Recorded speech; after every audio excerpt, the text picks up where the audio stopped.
नमस्कार दोस्तों, तो स्वागत है आप सभी का बेनीवाल एकेडमी पर। हम पॉलिटी की सीरीज चला रहे थे, उसमें आज हमारा वीडियो है नंबर 7 है। उसमें आज हम करेंगे प्रेसिडेंट एंड वाइस प्रेसिडेंट। पिछले 3 4 5 वीडियो में हमने कर लिया था constitution, DPSP, fundamental rights, parliament, ये सारे हमने कंप्लीट कर लिए थे। तो आज हमारा मेनली फोकस होगा प्रेसिडेंट एंड वाइस प्रेसिडेंट के जितने भी विगत भर्ती परीक्षाओं में पूछे गए सवाल हैं उनके बारे में। तो हम अपना वीडियो स्टार्ट करते हैं। पहला क्वेश्चन क्या कहता है, निम्न में से किसी राष्ट्रपति के निर्वाचन में मताधिकार प्राप्त नहीं है। अब आपको 4 स्टेटमेंट दी हुई है, इनमें बताना है कि राष्ट्रपति के निर्वाचन में कौन मतदान नहीं कर सकता। लोकसभा के सभी निर्वाचित सदस्य कर सकते हैं, राज्यसभा के निर्वाचित सदस्य कर सकते हैं, राज्यों की विधानसभाओं के निर्वाचित सदस्य भी कर सकते हैं, राज्यों की विधान परिषद के निर्वाचित सदस्य नहीं कर सकते हैं। बाकी सभी कर सकते हैं, पर राज्यों की विधान परिषद के निर्वाचित सदस्य बिल्कुल वोट नहीं कर सकते राष्ट्रपति को। भारत के राष्ट्रपति के निर्वाचन हेतु एक व्यक्ति का होना चाहिए। अब राष्ट्रपति बनने के लिए क्या क्या क्वालिफिकेशन चाहिए? भारत का नागरिक होना चाहिए 35 वर्ष की आयु पूर्ण कर चुका होना चाहिए, यानी 35 वर्ष उम्र पूरी की होनी चाहिए। राज्यसभा के सदस्यों के निर्वाचन हेतु योग्य होना और लोकसभा के सदस्यों के निर्वाचन हेतु योग्य होना चाहिए। तो इसमें क्या होगा? फर्स्ट स्टेटमेंट करेक्ट है, सेकंड स्टेटमेंट बिल्कुल करेक्ट है, थर्ड स्टेटमेंट गलत है। इसमें राज्यसभा का निर्वाचित सदस्य नहीं होना चाहिए, इसमें किसका होना चाहिए? लोकसभा का। तो 1 2 और 4 स्टेटमेंट करेक्ट है। भारतीय संविधान के किस अनुच्छेद में राष्ट्रपति पर महाभियोग चलाने की प्रक्रिया का प्रावधान है? तो राष्ट्रपति पर महाभियोग चलाने की प्रक्रिया कौन से अनुच्छेद में सम्मिलित है? 61 में प्रावधान किया है कि राष्ट्रपति पर महाभियोग चलाया जा सकता है। अनुच्छेद 61 कहता है। कौन चलाएगा? संसद।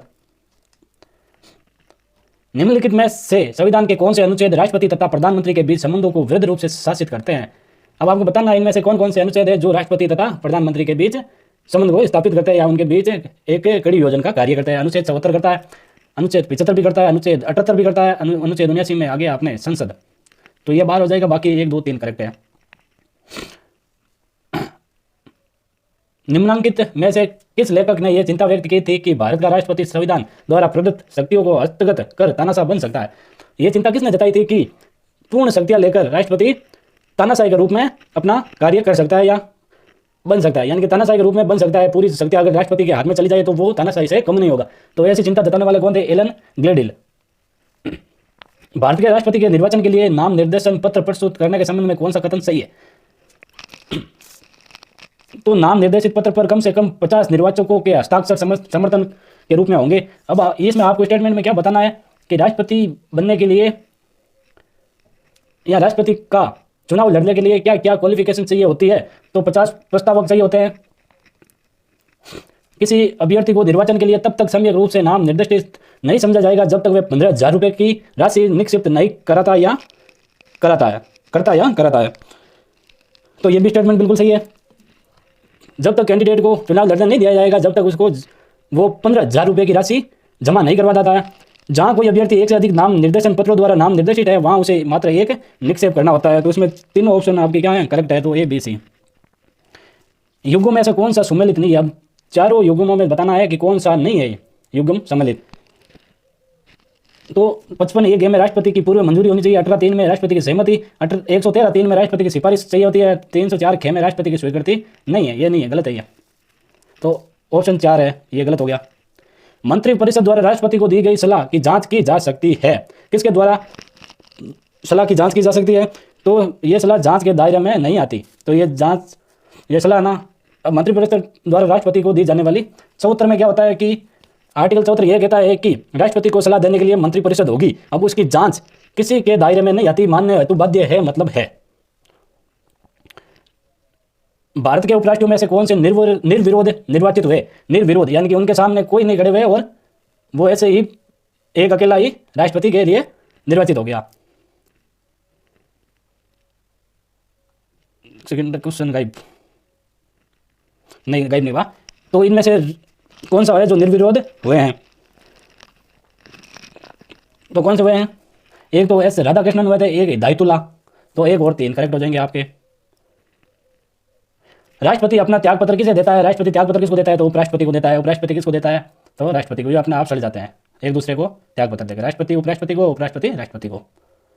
राष्ट्रपति की शक्तियां हैं, कार्यपालिका है, विधायी शक्तियां हैं, न्यायिक व वित्तीय शक्तियां हैं, आपातकालिक व सैनिक शक्तियां हैं। तो राष्ट्रपति शासन एवं प्रतिरक्षा शक्तियां, तो इसमें ये नई शक्तियां होगी इनके पास। बाकी कार्यपालिका एवं विधायी शक्तियां हैं, न्यायपालिका एवं वित्तीय शक्तियां हैं, आपातकालीन शक्तियां हैं। 352 से 360 तक अनुच्छेद। तो ये 2 3। भारत का राष्ट्रपति प्रोक्ष से निर्वाचित होता है। या भारत में संसदीय प्रणाली को गणतंत्रवाद के साथ जोड़ा गया। तो इसमें ए और आर दोनों सत्य है और आर ए की सही व्याख्या करता है। तो ये बिल्कुल करेक्ट होगा स्टेटमेंट। भारत का राष्ट्रपति परोक्ष से निर्वाचित होता है। भारत के संसदीय प्रणाली को गणतंत्रवाद के साथ जोड़ा गया।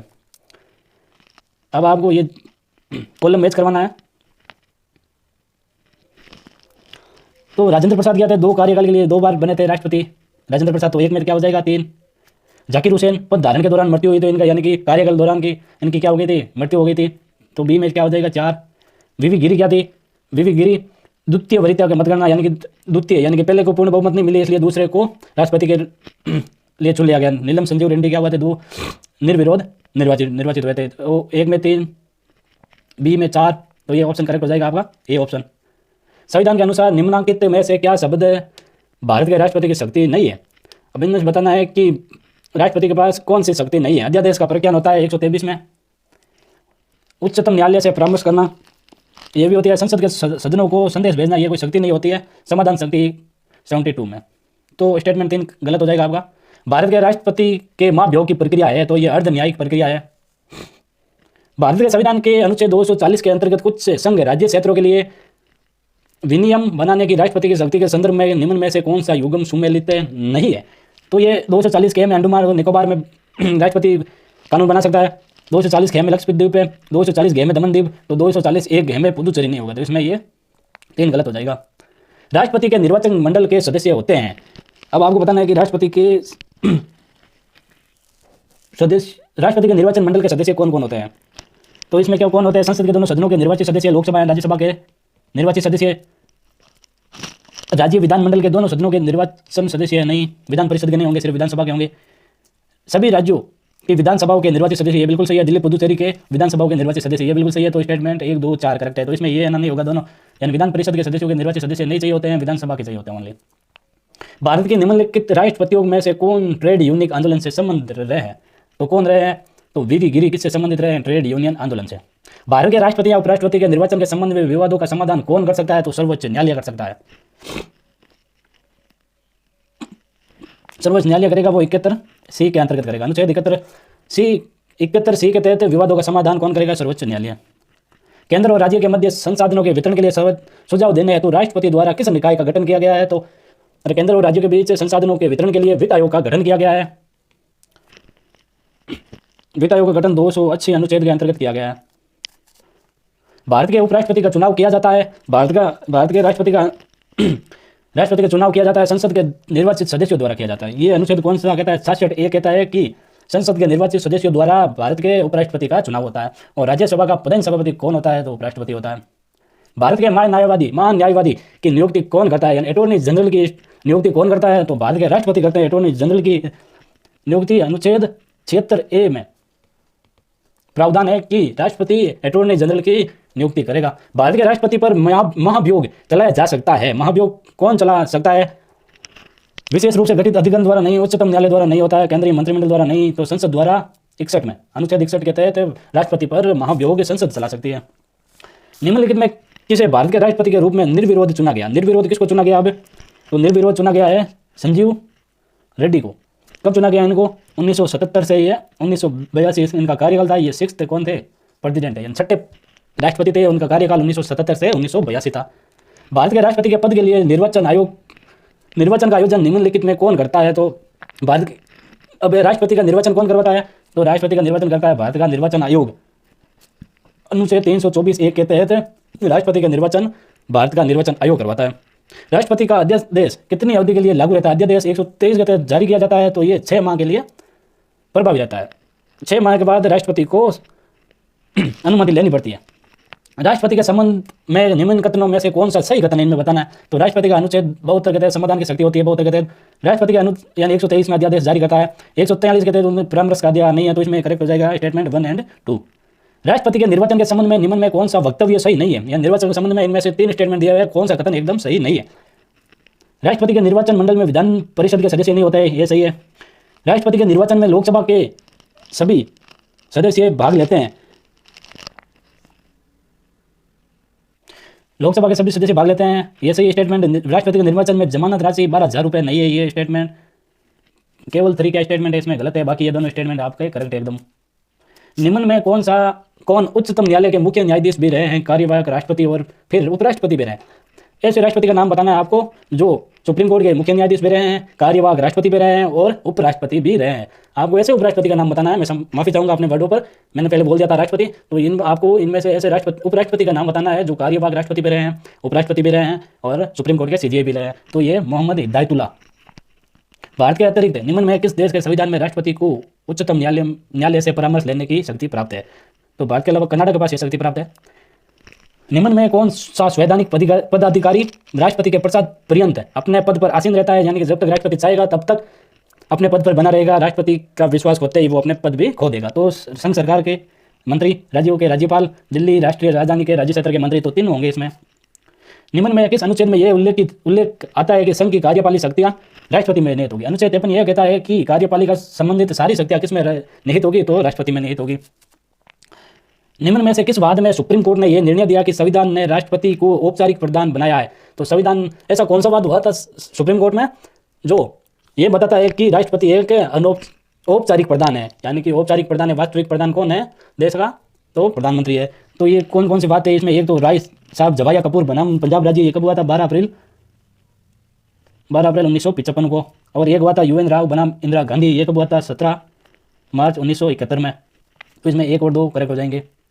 निम्न में किस वाद में सुप्रीम कोर्ट ने यह निर्णय दिया कि जो व्यक्ति न तो उम्मीदवार है और न ही निर्वाचक है, वह राष्ट्रपति निर्वाचन की वैधता को चुनौती देने के लिए याचिका दायर नहीं कर सकता? ये स्टेटमेंट कहता है कि सुप्रीम कोर्ट ने यह निर्णय दिया है कि जो राष्ट्रपति का उम्मीदवार, यानी कि राष्ट्रपति का चुनाव लड़ने का उम्मीदवार और निर्वाचक है, यानी कि मतदान करने वाला है, उसके अलावा राष्ट्रपति के पद को कोई चुनौती नहीं दे सकता, यानी कि याचिका दायर नहीं करवा सकता सुप्रीम कोर्ट। ये किसने कहा था? NB खर्रे बनाम भारत निर्वाचन आयोग। ये कब, इनका निर्णय कब आया था? 6 मई 1957 को। निम्न में किस राष्ट्रपति के कार्यकाल में आंतरिक अशांति के आधार पर 25 जून 1975 इंदिरा गांधी ने आपातकाल की उद्घोषणा हुई? तो ये फखरुद्दीन अली अहमद है, जिनके कार्यकाल में इंदिरा गांधी ने अशांति के आधार पर आपातकाल की घोषणा की थी। अनुच्छेद 127 एक के उपबंधों के तहत उच्चतम न्यायालय का मुख्य न्यायमूर्ति तदर्थ न्यायाधीशों को नियुक्त कर सकता है। वह ऐसा कब कर सकता है? जब राष्ट्रपति ने पूर्व सहमति दे दी हो, राष्ट्रपति ने पहले ही सहमति दे दी हो, तब ऐसा कर सकता है। संवैधानिक उपबंधों के अधीन संसद के दोनों सदनों के अधिवेशन के लिए आहूत करने का कार्य किसका होगा? लोकसभा और राज्यसभा को आहूत करने का कार्य किसका होगा? तो राष्ट्रपति का होगा। तो ये अपना लास्ट क्वेश्चन था आज का। तो जितने भी सवाल थे इंपॉर्टेंट, वो हमने इस सवाल के साथ कंप्लीट कर लिए हैं। कल हम लेके आएंगे मंत्रिपरिषद और प्रधानमंत्री के सारे विगत भर्ती परीक्षाओं में पूछे गए सवाल। तब तक के लिए मस्त रहिए, पढ़ते रहिए।